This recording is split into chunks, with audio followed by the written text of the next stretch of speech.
My name is Joe Daugherty, and I work at Subaru of America, which is located, headquarters is located in Camden, New Jersey. And I've been with the company for 25 years now. So in fact, I had my 25th anniversary last month, so it makes me feel pretty old. Congratulations. Thank you very much. So I attended school at Rutgers. I was a mechanical engineer, graduated in '87. Now I really feel old.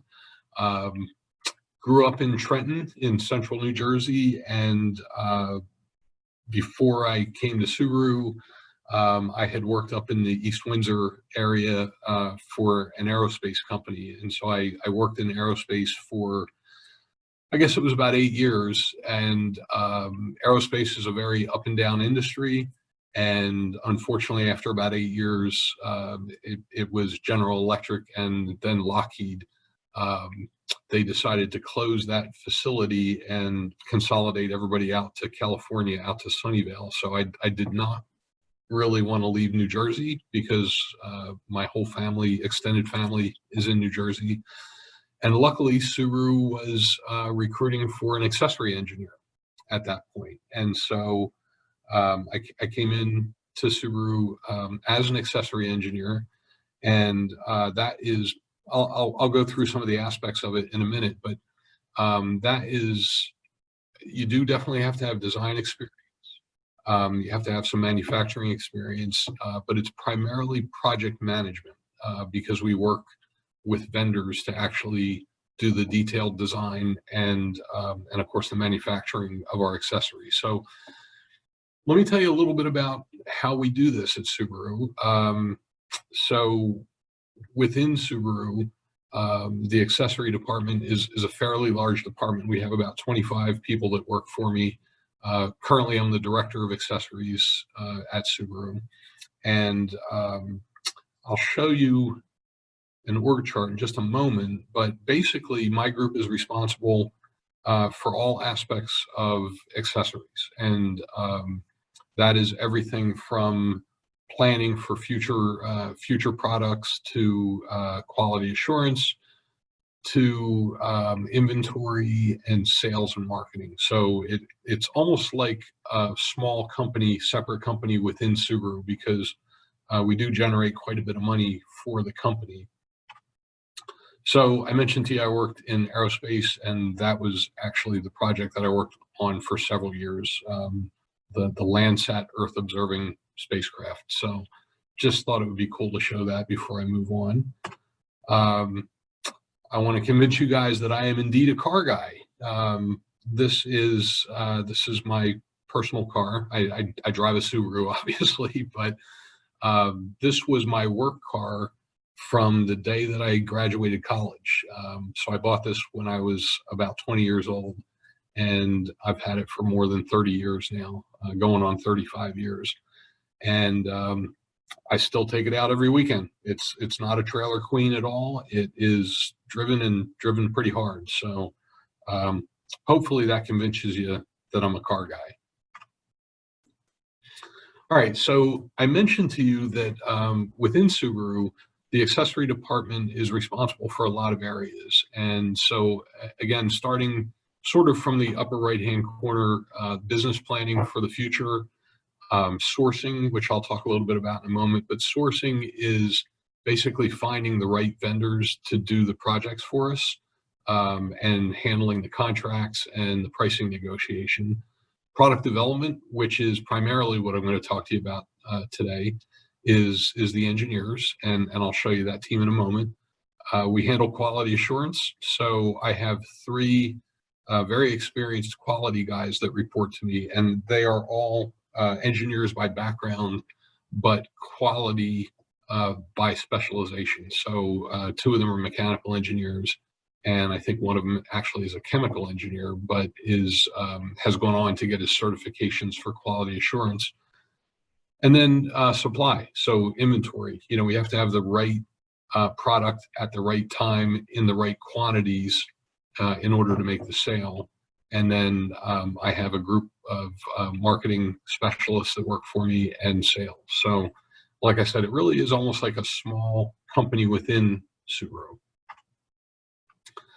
And if you look at the org chart, the reason I'm showing this to you is really to emphasize how many engineers that I have on my team. So you can see Jamie is there.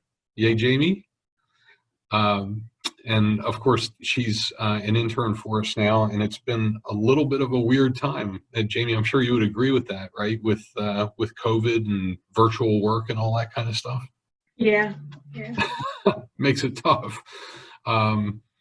But yeah, you can see that I have 8 engineers, and 6 of them are mechanical engineers. 2 of them are electrical, because our accessories, I should have explained this to begin with, but accessories are everything that a customer can add to a car to personalize the vehicle, right? So it's anything from floor mats to spoilers to stereos, wireless chargers. That's become a big item for us recently.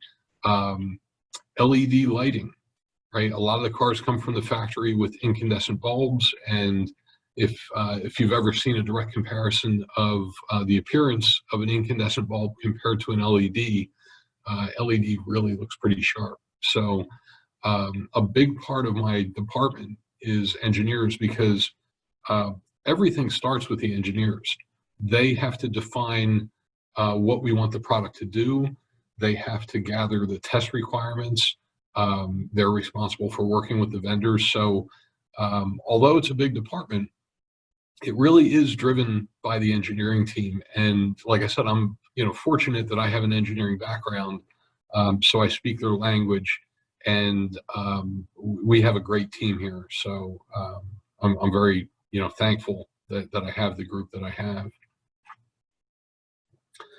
So let's talk about product development, and I say product development and planning because, like I said, the engineers really are very instrumental in picking up on trends for new types of products, for researching what other manufacturers do. So, we want to make sure that if one of our competitors has an accessory and we think it's a successful accessory, we want to make sure that that we add that to our list. So product development and planning really is responsible for determining what we want to buy. Right, so they do that by talking to my sales guys and trying to gather information. On,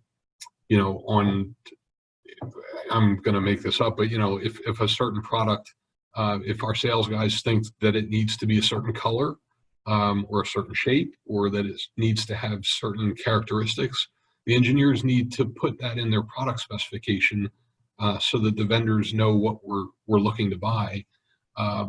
A big part of it is determining technical feasibility, right? So we get ideas for new products from all over the place. We get them from our customers. Our customers will write in, to Subaru.com and say, hey, I wish that Subaru would offer such and such.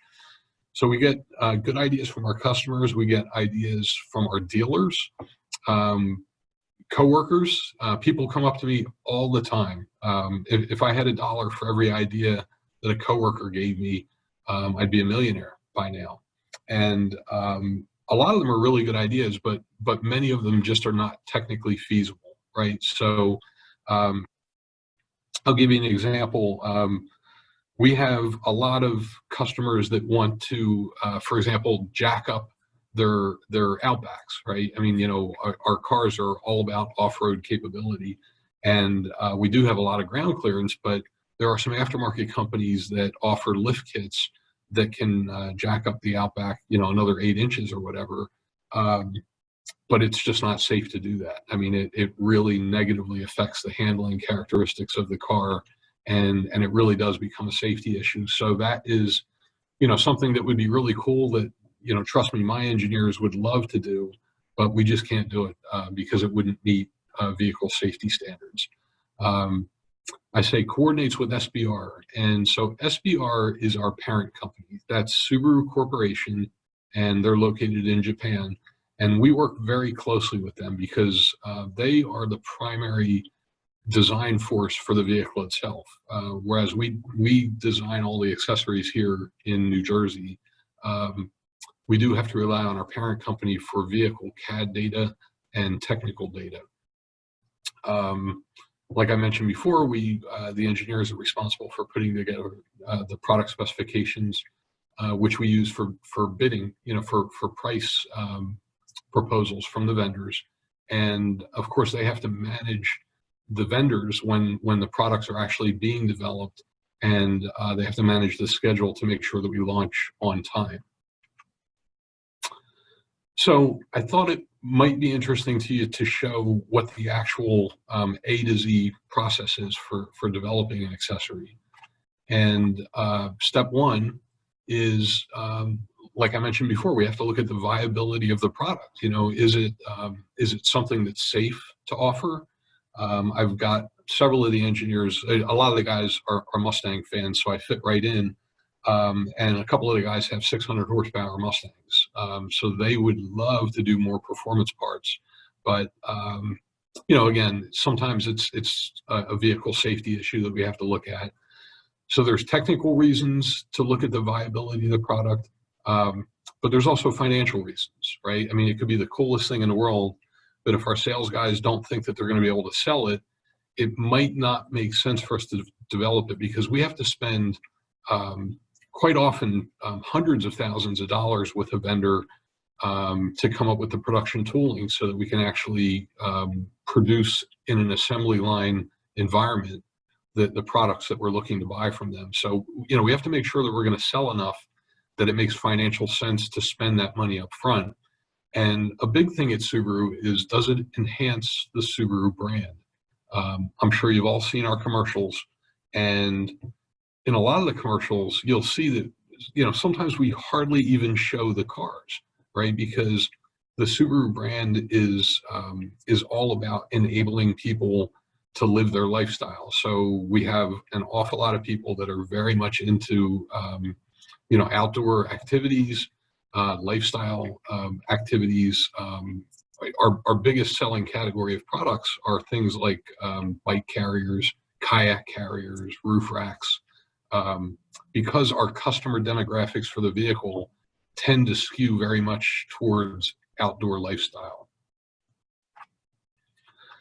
So step two that the engineers have to do is we have to develop a schedule. And every single product that we do has a schedule. We average probably about 60 accessories per vehicle. So that would be, Outback, Ascent, Crosstrek, WRX. So for every one of our vehicles, we have usually between 60 and 75 accessories. We have to develop schedules for each of them. And the schedule is really driven by the endpoint. And the endpoint is when the new vehicle is going to launch. So whenever we do a redesign of a vehicle, that's generally where we do most of our accessory work. And so we know when the plant is going to start producing the vehicle, and we have to back out the schedule so that we can be ready for launch. We have to develop the product specifications. Like I said, we have to define what the test requirements are for the vendor.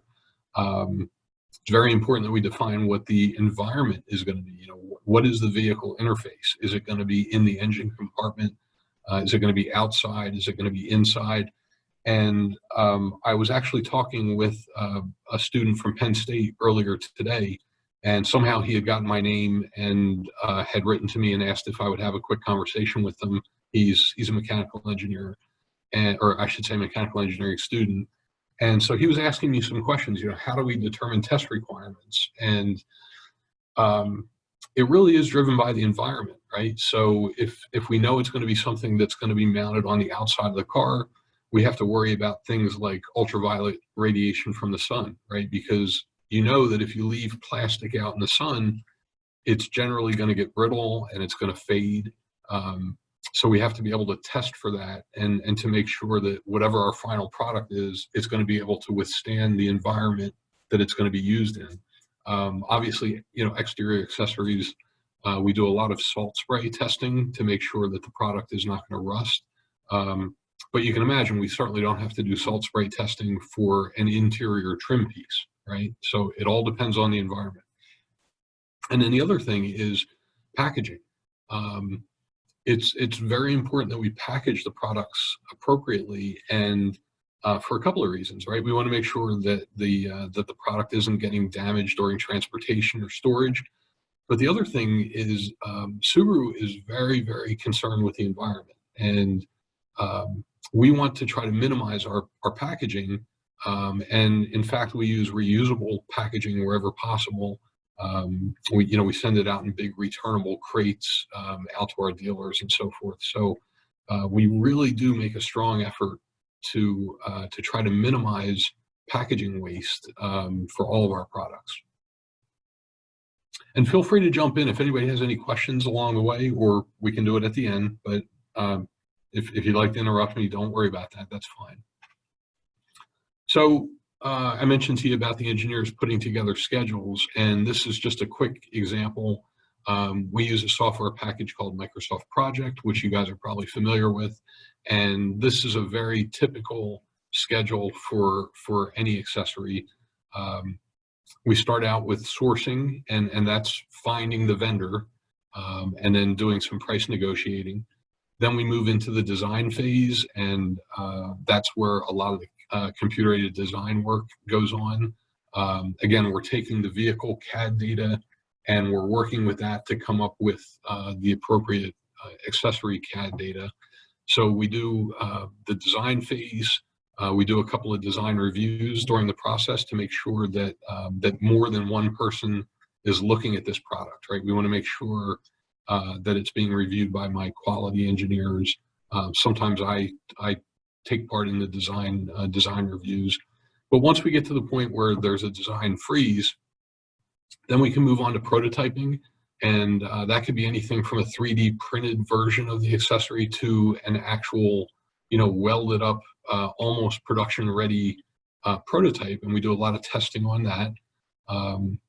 We move into an actual product testing phase, and we could have literally pages of testing that we require the vendors to do. And I would venture a guess that we probably, Subaru probably asks for more testing than most other auto manufacturers. I'm actually friends with a lot of my counterparts in other auto manufacturers. In fact, we all get together once a year out in Las Vegas for the SEMA show, which is the Specialty Equipment Manufacturers Association. So that is where anybody that has anything to do with accessories goes out for a huge trade show, and I do get together with the guys from Nissan and Toyota, and all of our competitors, and we sort of compare notes. It's definitely possible to be friends and still be competitors. So that's sort of a nice environment that we have. So the example that I was showing you a minute ago was what we call a bumper cover. And this goes on the top of the rear bumper, right next to the hatch or next to the trunk of the car. And you can imagine, without this product, you tend to get a lot of scratches on the bumper. And, any painted surface is just going to get banged up with that kind of an environment. You're lifting the hatch and you're loading it up from Home Depot, or you're loading it up with your bike or whatever.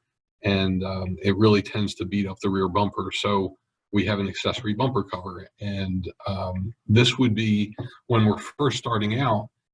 We may not even have vehicle CAD data at this point, but we need to go pick a vendor. So we take a look. A lot of times we look at the current version of the car, and we take those measurements and we sort of put just a concept drawing together, which this is an example from Impreza, which is our small car. And it gives the vendors at least a rough idea of what we're looking for. So then we go on to the next step where, we've got the product spec put together, and the engineers have now passed that spec on to my sourcing team. And the sourcing team goes out and finds vendors that might be experts in that particular area, right? Because we want to make sure that we're giving projects to vendors that actually know what they're doing. And it sounds like a pretty, stupid, simple concept, but I've seen way too many times where the wrong vendor has been picked to do a project, and that never ends well. So we always want to make sure that we pick the right vendor. and that the pricing that we get from them is competitive so that we can stay competitive for the final customer. This is just an example from our sourcing group. This is how we evaluate competing vendors. So you'll see on the spreadsheet, if you can see it, we have a vendor called Pretty Products, and they were quoting a couple of different versions. They quoted a rubber version, they quoted a plastic version, and then their competitors, a company called Thermoflex, they also were bidding on this project. And you can see that the pricing is pretty different, right? Depending on what material you're using, depending on which vendor you're going with. And about 2/3 of the way down on that sheet, you can see the lifetime extended cost. So what that means is, if we're going to be selling this product for 5 years, what's our total cost going to be once you take everything into account, not just the cost of the product, but the cost of the tooling, the cost of the testing, and so forth. So this is how we evaluate different vendors and how we select our vendors. So another big part of picking a vendor is an actual quality audit, right? Again, we want to make sure that the vendors that we pick know what they're doing. So I send my quality guys out to the vendor, and they go through the manufacturing plant at the vendor. We have some audit forms that they use, and they do an evaluation of the vendor's manufacturing capability. And we always ask them, is this the first time doing this type of project? Do you have experience? Are you currently supplying it to other auto manufacturers? And we look at if they're financially strong. We don't want to start doing business with a company that is maybe a little bit shaky. And with current circumstances, with COVID, that is a real factor, right? Because I'm sure you've probably seen, I bet you all of you have seen local restaurants that have gone out of business because of COVID. There's actually some big stores that are announcing bankruptcy, and we want to make sure that our vendors are financially strong. So next couple of steps, the sourcing group still has it and is finishing up the pricing negotiations. We actually at this point select which vendor we want to use for a project, and we invite the vendor to come into our office. Well, in normal circumstances, we invite the vendor to come into our office physically, but of course now everything is virtual. So we do a supplier kickoff meeting, and that's where the engineers sit down with the supplier and make sure that right up front, before they even start the project, they go through the product specification line by line and the schedule line by line, and they make sure that the vendor has a good understanding of what our expectations are. And we find that that is very helpful because it helps prevent surprises down the road. Like I showed you in that sample schedule a little bit earlier, once the design has been iterated a couple of times, it's pretty rare that we hit on the perfect design the very first time. So usually it's a little bit of back and forth between us, the vendor, sometimes our parent company gets in and they take a look at it. But once we've settled on what we like, that's when we do what we call a product design freeze. And at that point, we give the vendor approval to start producing prototype samples for us. And like I said, it is very interesting. This is kind of my favorite phase because, for example, one of the engineers literally brought his personal 3D printer into the office. So it sits on his desk 20 feet from me.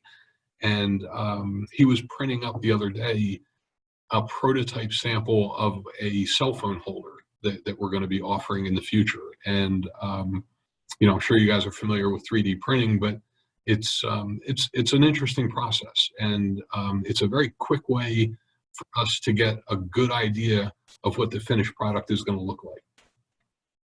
And once we get done prototype evaluation, this is where the money comes in, right? Because up until now, it's all been design work and samples that cost whatever, a couple $1,000s each or whatever. But when you're ready to kick off the production tooling for a product, and a production tooling is everything that a vendor needs in their assembly line, in their production line, to create this product. So it could be injection molding tools, it could be thermoform tools, it could be it could really be anything, right? It could be robots for welding assemblies.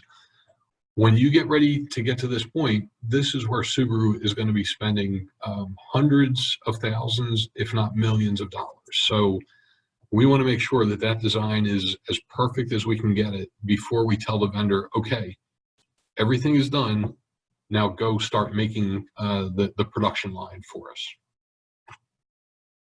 And just an example, earlier on I showed you the conceptual sketch, and now this is the actual finalized CAD of the actual product, the actual bumper cover on the CAD of the actual vehicle. So this is a very important part of our process. So here's an area that tends to get overlooked. How many times have you guys bought something and opened it up and realized that the installation instructions are just junk, right? I mean, you know, so many times, and it's everything, right? I mean, you go to buy a bookshelf and, you know, you open the instructions and you realize that whoever wrote the instructions probably never put a bookshelf together. So our engineers take that very seriously, and they work very carefully with the vendors to come up with you know, valid installation instructions. And these installation instructions are used in several different places. So when we sell accessories for the cars, they could be put on, it could be a customer that walks up to the parts department and orders a trailer hitch, and he's going to do it himself. He's going to pull it into his garage, he or she, and put the car up on jack stands, and they may try to install a trailer hitch. So we have to make sure that the instructions are simple enough for somebody that maybe is not not an engineer to be able to install this thing. Obviously, the technicians at our dealerships do a lot of installations, right? Because it's very common. If any of you have bought a new car, you walk into the dealership, you pick out the new car, and you say, geez, you know, I really want the red car, but I'd like to add the spoiler that I'm looking at on this blue car over here. And so, of course, the dealership can do that. They order the red spoiler and they have their technician install it for the customer. So we do spend a lot of time on doing installation instructions. And here's the fun part, right? So once all the hard work is done, the engineers do the final product approval. And at that point, the vendor is authorized to start manufacturing the product and shipping it to us. The engineers go out and they actually do installation training. We go around to different facilities, and we actually do training for the installers that will eventually be putting the product on. And my marketing and sales team kick into high gear at this point. We start advertising the product. It could be anything from email campaigns, marketing campaigns, to brochures, to posters, all different kinds of things. And hopefully we have a successful launch and we sell a lot of accessories. So that's it for the process. And I mentioned to you before about installation instructions. This was a cell phone picture that one of my engineers actually took on a local highway out in the Poconos. So that's one of our cargo boxes, and hopefully you realize that the customer has it mounted sideways. That's not good.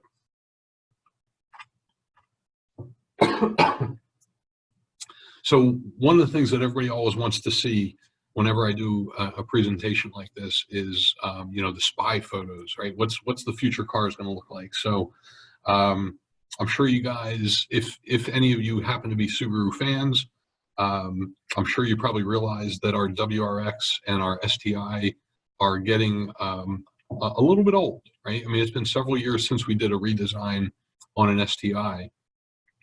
So I'm going to share with you a spy photo, but once I show it to you, I'll have to kill all of you because you can't pass this on.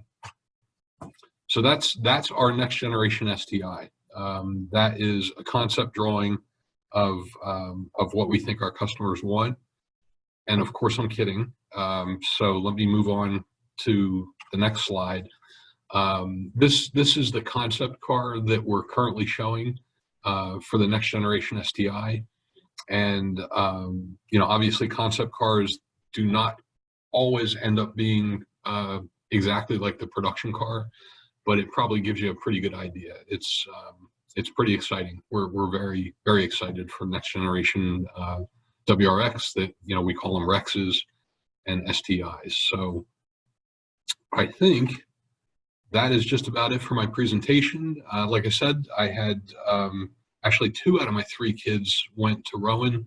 So I'm a huge Rowan fan, and I love coming down to the campus. So did I hear something? Did I hear Landmark might be closing down? Is that a true statement, or is that a rumor? In the next couple of years, yeah, they're being forced to sell their liquor license, I think. Ah, jeez. Okay. I don't know. I heard the article might have been false, so I don't know. It might be in the air. Okay. Well, I'll tell you what. I don't know what my kids would have done without Landy, so I don't know how you guys feel about it. At the very least, I think it's here to stay for everyone on the call. Oh, good. Great. We'll make it through. Well, look, guys, I've been doing way too much talking, so I'm definitely open for any questions or comments that you might want to make. What do you got? Yeah, well, first off, thank you so much. That was really interesting. I actually have a question. So you mentioned like how your marketing and sales team kind of kicks it in once you have once you give supplier approval and you're ready to sell the product. Right. I don't know, where do you get most of your data in terms of who to target for your audience? Yeah, so we actually have a really good market research division here at Subaru at headquarters building. And so the market research department, I mean, they go out with questionnaires to new car purchasers. One of the questions that we always ask after somebody buys our car, and it's about 6 months after they buy the car, we send them a questionnaire. And one of the questions is, are there any accessories that you wish that we had that we don't currently have? And it's pretty cool information, right? I mean, we get very good intel on what people are thinking. And we also look for trends, right? So we look to see, maybe, like I said, we're always keeping a close eye on our competition, right? And so always interesting to see what Jeep is up to, in terms of the outdoor lifestyle type of stuff. It's another place that we get that information. I mentioned to you the Las Vegas convention that, my engineers go to and my sourcing guys go to. And you go to the SEMA show, and it's really cool. If you get a chance, go online and search for SEMA, SEMA, and look at some of the videos, because it is like every aftermarket automotive vendor in the universe goes to Las Vegas for this week, and it's always the first week in November. And they all have their products on display, and it is some of the craziest stuff that you could possibly imagine. But with that being said, it's a really great place to kind of see what future trends are going to be, right? And there's always millions of different sets of wheels. I mean, it seems like every vendor produces cool wheels, but a couple of years ago, we picked up on the wireless charging trend. And actually, at this point, it's probably about 5 years ago, we picked up on the wireless charging trend for cell phones.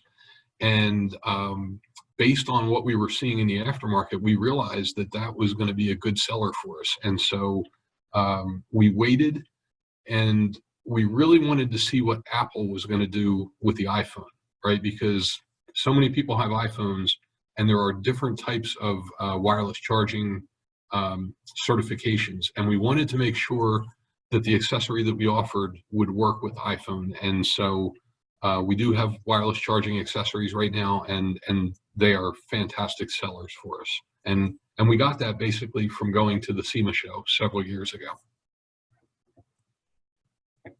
Yeah, that's great. I mean, I can imagine with the timelines you presented, you do kind of have to be quite a few months ahead of the game if you want to be successful. Yeah, you always have to be looking, 3 to 5 years in the future. And, a lot of times we get it right, sometimes we get it wrong. But, as long as your batting average is good, that's how you run a successful business. That's awesome. Does anybody else have any questions?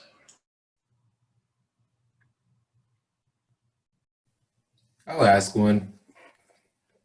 I know I came in here a little bit late, but how would you describe your experience working for Subaru? So I can't say enough good about it. It's a great company to work for. So, a lot of times you see companies that do commercials, advertising, whatever, and they sort of claim a lot of things, right?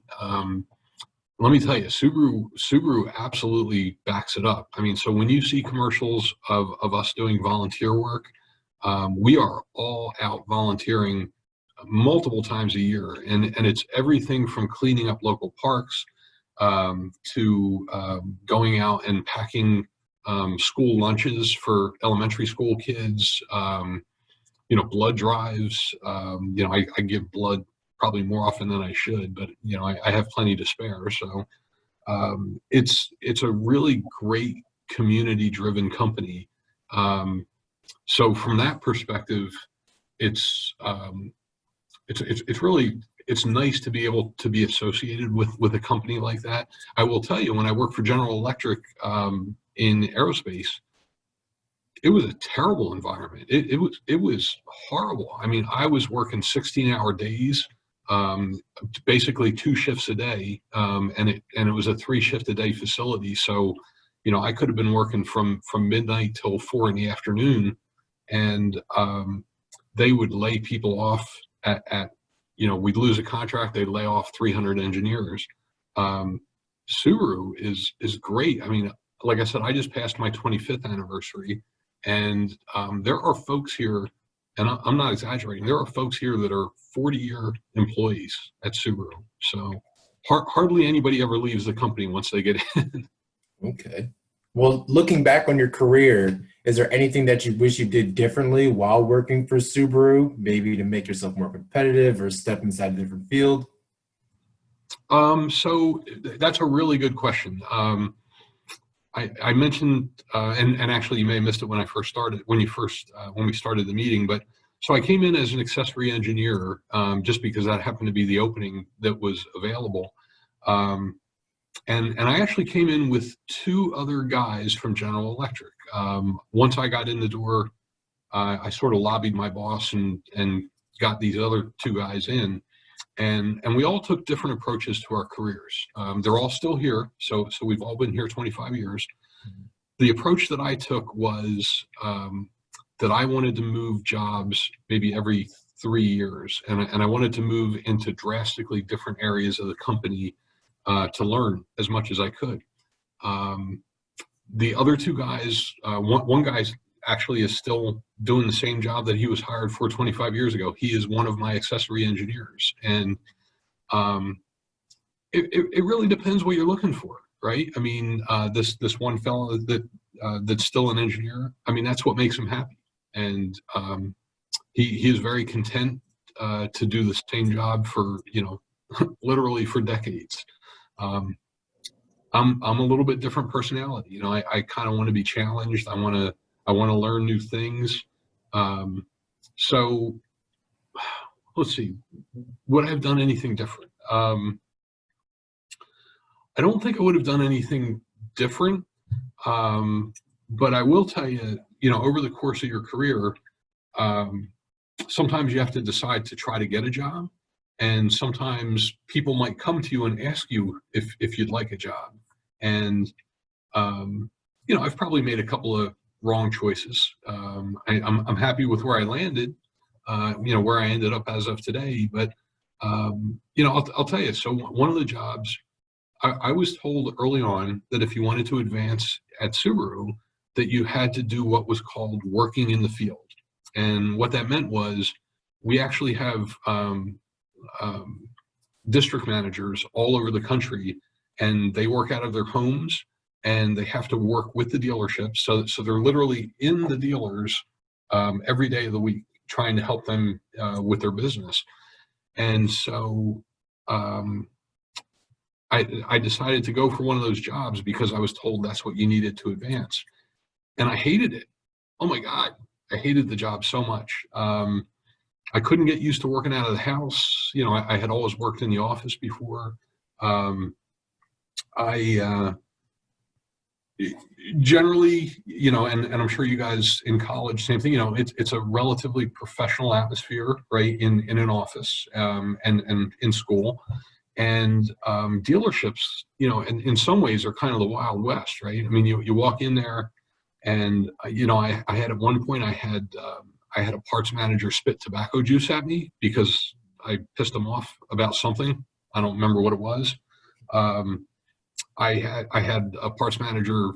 I had to break up a fight one time. He was fighting with one of his counter guys, like literally a physical fight. You know, that just wasn't my gig, right? So I did that for about a year and a half, and I was able to, you know, put that check mark on my resume, and then I moved on to a different job. So I guess it's a good thing that I had the job because I got the experience, but boy, that was not for me. Yeah, it doesn't sound too fun.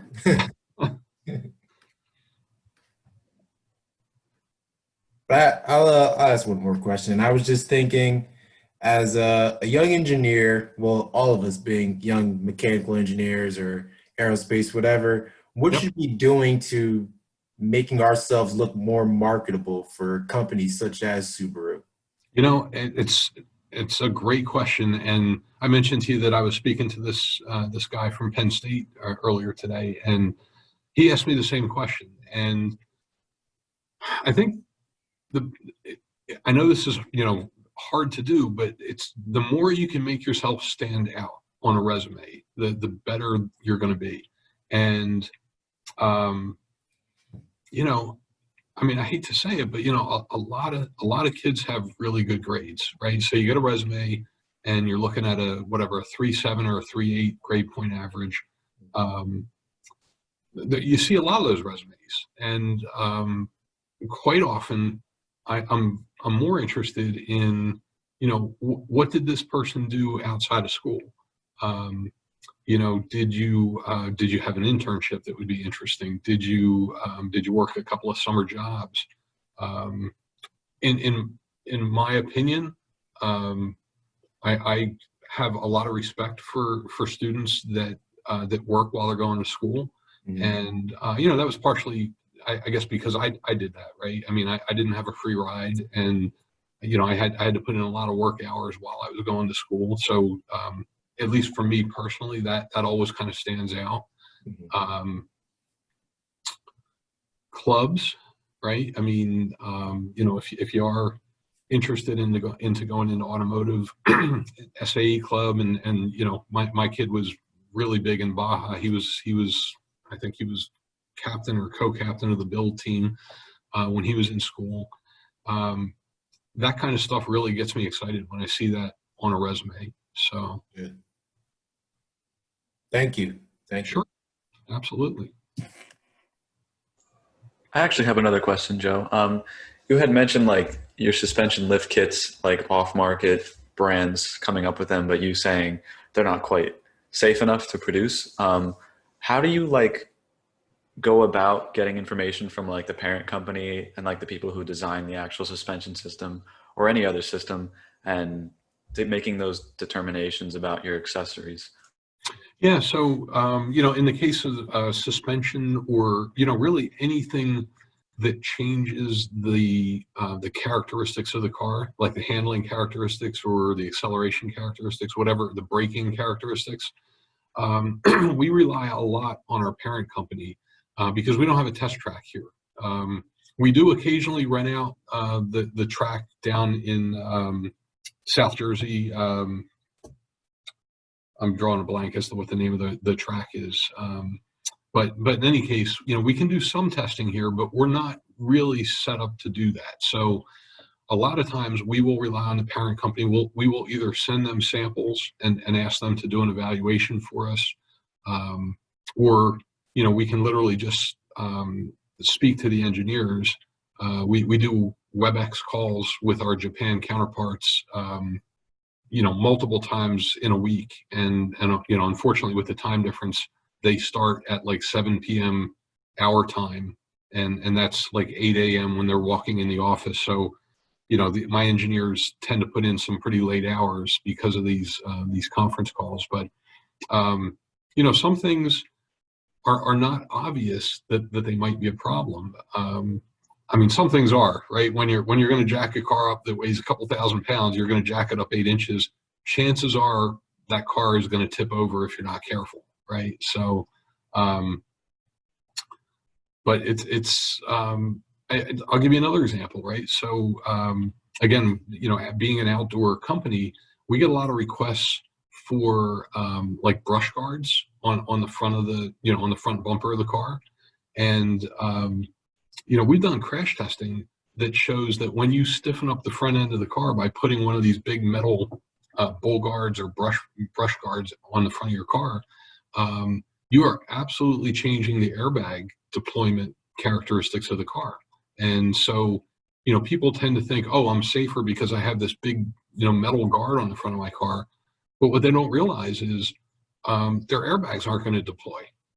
And so how, you know, how is that safer? It's not. It's downright dangerous. So, you know, when I see these aftermarket products and I see, you know, unknowing people put these products on their cars, I mean, there's not, you know, I mean, obviously it's not like I'm going to walk around and tell people like, hey, you're an idiot for having that thing on the front of your car. But, you know, sometimes I want to, because you see some pretty outrageous stuff, right? And when you look at it from another product's point of view, I'll give you another really good example. So I mentioned before about LED lighting. So, you know, it's pretty common. You can walk into Pep Boys and you can buy some LED lights and you can swap out like the dome light inside your car, you know, maybe the door lighting and things like that. Well, before we decided to get into the business of LED lighting, me and one of my electrical engineers, we ran over to Pep Boys and we bought a bunch of LED bulbs and we brought them back to our shop and we started doing some really basic testing and like really basic, right? So when you jump start a car, that puts some extra voltage into the electrical system, you know, at least temporarily. And so we test for that, right? We want to make sure that any electrical part that we come up with can handle over voltage. We put these LED bulbs in, and I'm not going to tell you who made them, but it was a big company that has the first initials GE, and those bulbs melted like candle wax within 30 seconds, and they caught fire. So, you know, even something as simple as a light bulb, you're always rolling the dice if you buy aftermarket, because aftermarket can claim anything they want, right? I mean, they can say that it improves on the vehicle. They can say that it's, you know, lifetime warranty. They don't do any testing. When we do trailer hitches, we actually crash test cars, right? Because we advertise, it's a big thing at Subaru to talk about the safety of our cars and how all of our cars are top safety plus rated. And that's really important to us, right? I mean, we want to protect our customers. And when we develop a trailer hitch, we crash several cars to make sure that that safety rating for the car is not negatively impacted by putting our trailer hitch on that. I'll tell you what, you go get a U-Haul trailer hitch, we've done it. We've put them through our testing, and in a lot of cases, aftermarket trailer hitches are not safe. But I mean, there's no federal government agency that's in charge of making sure that aftermarket car parts are safe. I mean, there's no regulation on that side of the business. So something you got to consider. Yeah, that's interesting. That's a lot of things I wouldn't have thought about in the past. So like you said, as simple as a light bulb, there's actually a lot behind it.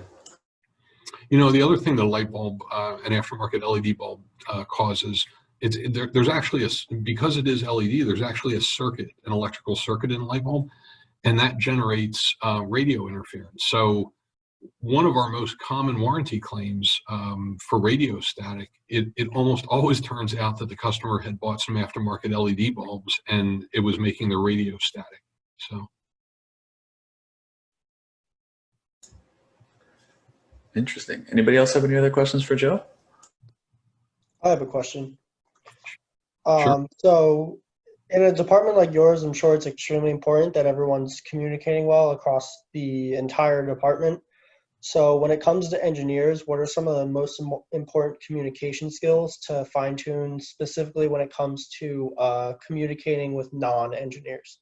Yeah, I mean, that's a great question. So one of the way that we try to facilitate the communication is everybody in my department is co-located. So literally, 10 feet outside my office, we have a big open office type of layout. And, it's cubes, but the cubes are very low walled so that people can talk to each other. And I would say that for an engineer, and this is, I had to learn this personally, right? Because again, I started as an engineer.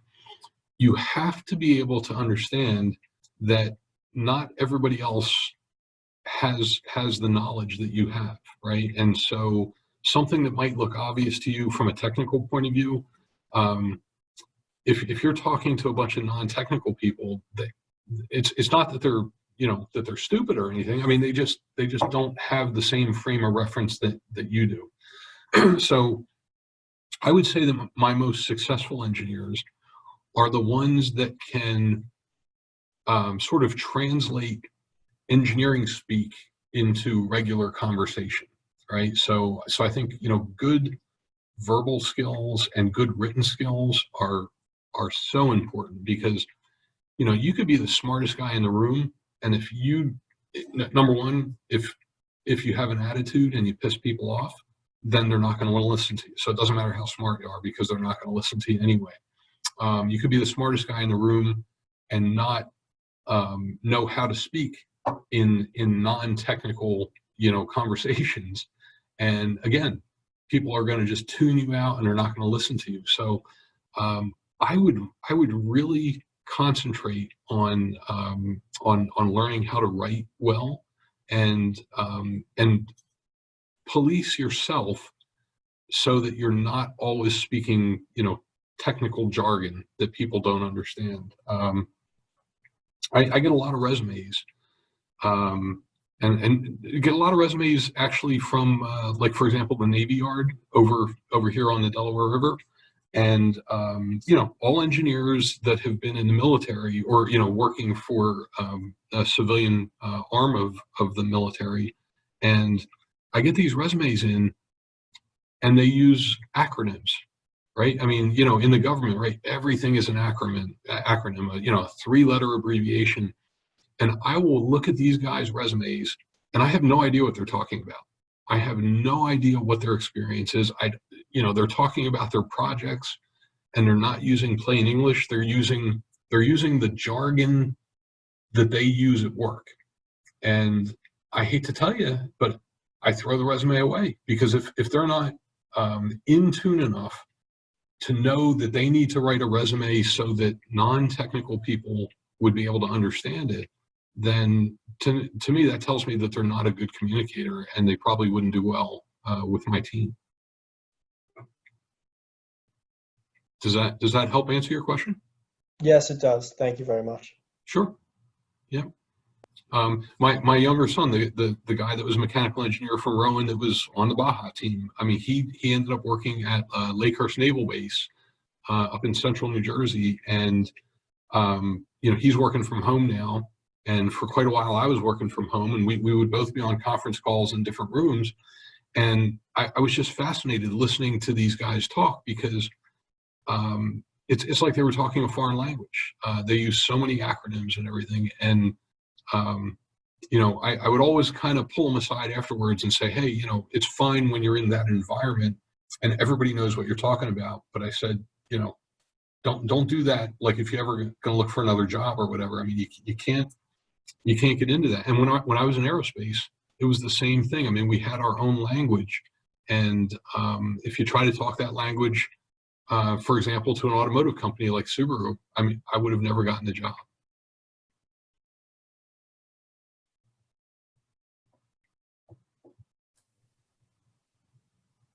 I've got another question.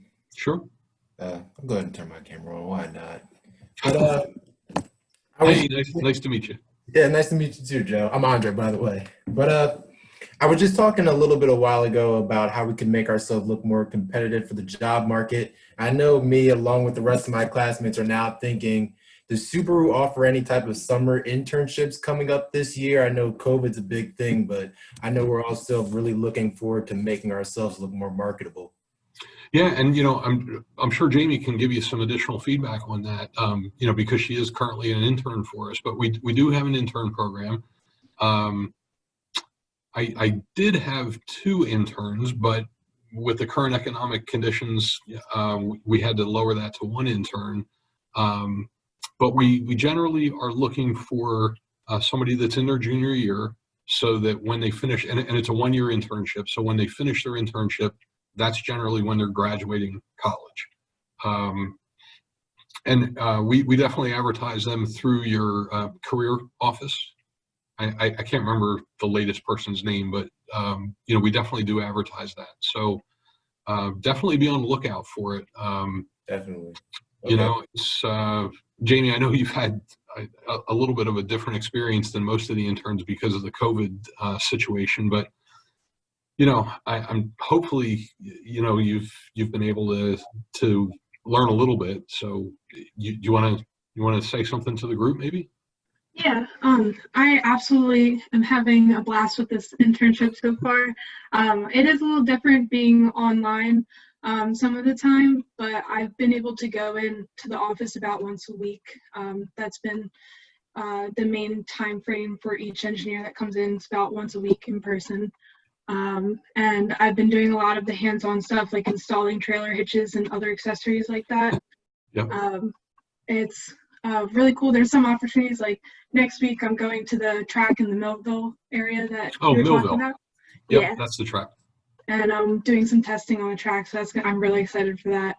But I've definitely learned a lot. I'm learning how to drive manual right now because that's really helpful moving the cars back and forth if it's a manual. Yeah, I've definitely learned a lot. And that's our engineering intern position. Hopefully, when things bounce back next year, I'm hoping to be able to add back. We also have like a business oriented intern position within my group. So, I'm hoping we can get back to full speed in the near future as soon as possible. So. I believe he's also on the call right now, Matt Olsak, the other intern. Yeah, so I work for the FQA department. It's not quite accessories. I do a little bit of crossover with AQA, so I do a little bit, but yeah, I don't do as many as fun things as Jamie, but I still do some engineering things. I do a lot of stuff with telematics and doing diagnosis of some quality issues, so it's also another opportunity, a lot of fun. Is it, do you work for John Gray? Yeah, John Gray and Davis Jose. Oh, sure. Okay. Yep. John and I worked together for a long time. Oh, okay. Yeah. So, point being, there are several internships around the company. There's marketing interns, sales interns. So, whatever you might be interested in, I would encourage you to kind of watch for that through your career office. And if you're interested, absolutely apply for it. So I'll tell you what, talking about communication skills and what stands out. Let me give you an example. And I just thought about it as Jamie was talking. So when we first offered our engineering internship, I know how tough it is. I mean, I was an intern, right? I mean, it was a long time ago, but I know how hard it is, how nerve-wracking it is to go for an interview. So I am not a tough interview at all. I just want to put people at ease and learn more about them. And so we had this parade of kids coming in from Rowan and Rutgers and Penn State and whatever. and you know, we would just kind of talk, and you know, some of the folks came in, and I mean, I'm not kidding you, ripped jeans and you know, t-shirts, and no, no, no, no, no, don't do that. Make sure you at least, you know, put a nice shirt on.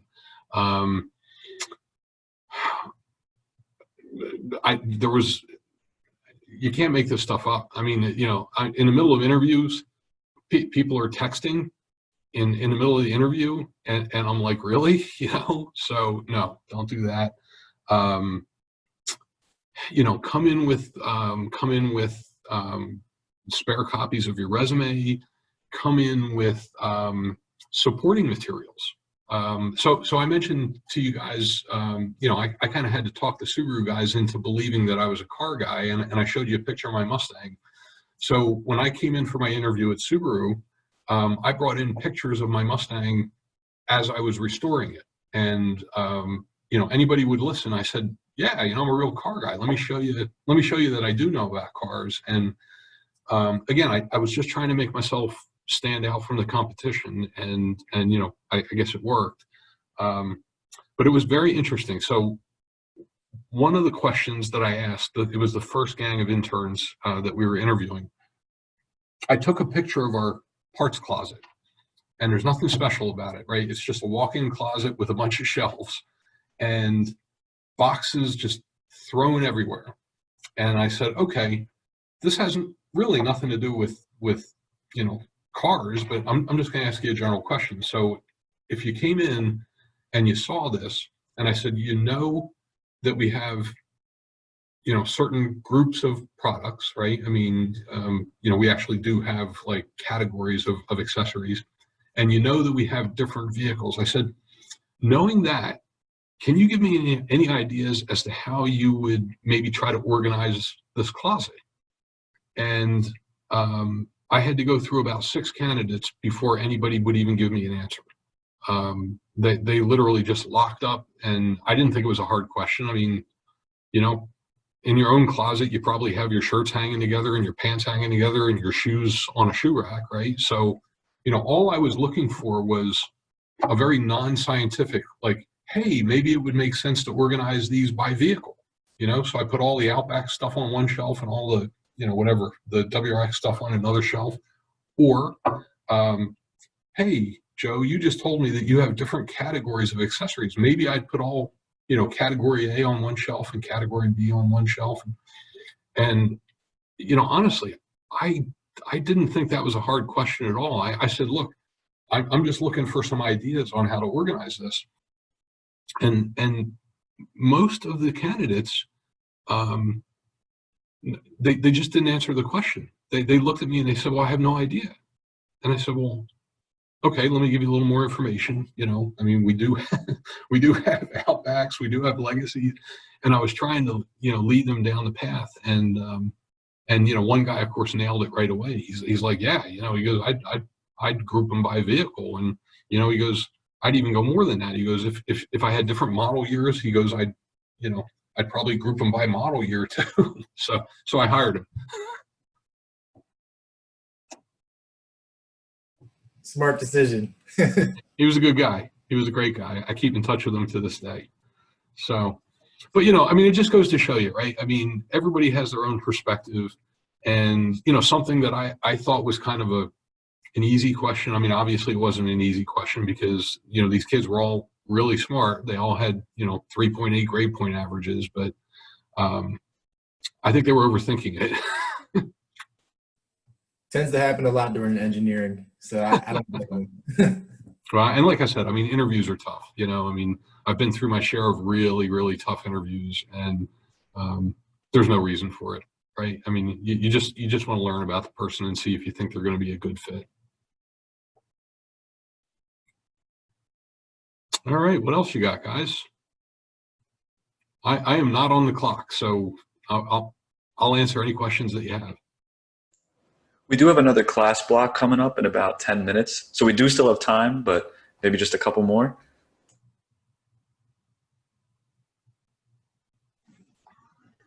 I've got one. Can you hear me? Sure.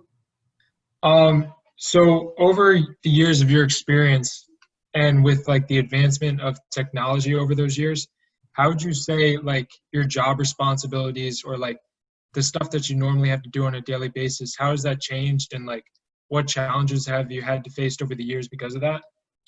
Yeah, I mean that's a really good question. When I, boy, I'm really going to date myself now, but so when I first started in aerospace, there obviously was no such thing as PCs, right? So I won't tell you that I had to code computer cards, if any of you even know what that is, but we would have to sort of set up our problem and feed it to the computer as we left for the night, and then it would chug away overnight, and we come in the next morning and hopefully have the solution. So look at the difference in computing power, right? And in the last 25 years, I'm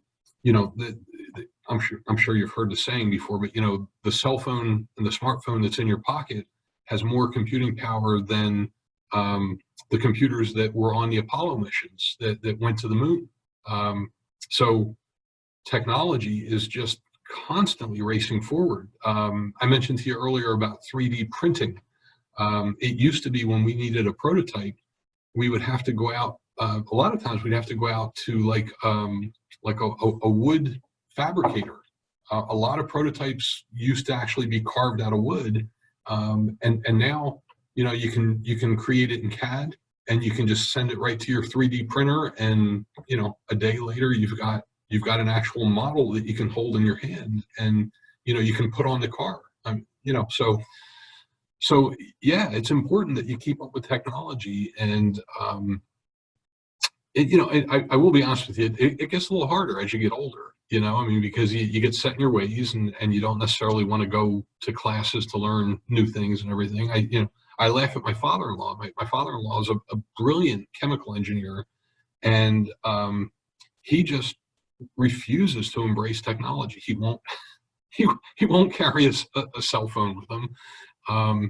He won't use PCs. I mean, he's 80 years old now, so that's a pretty good excuse. But as best you can, I would say try to be current with technology and make technology work for you, right? I mean, generally technology is going to help you with productivity, and the better productivity you can show, the better raises you're going to get in your career, right? The better jobs you're going to get. It's all about efficiency, and anything you can use on the technology side to improve your efficiency is going to benefit you. Thank you so much. I appreciate the insight. Yeah, of course.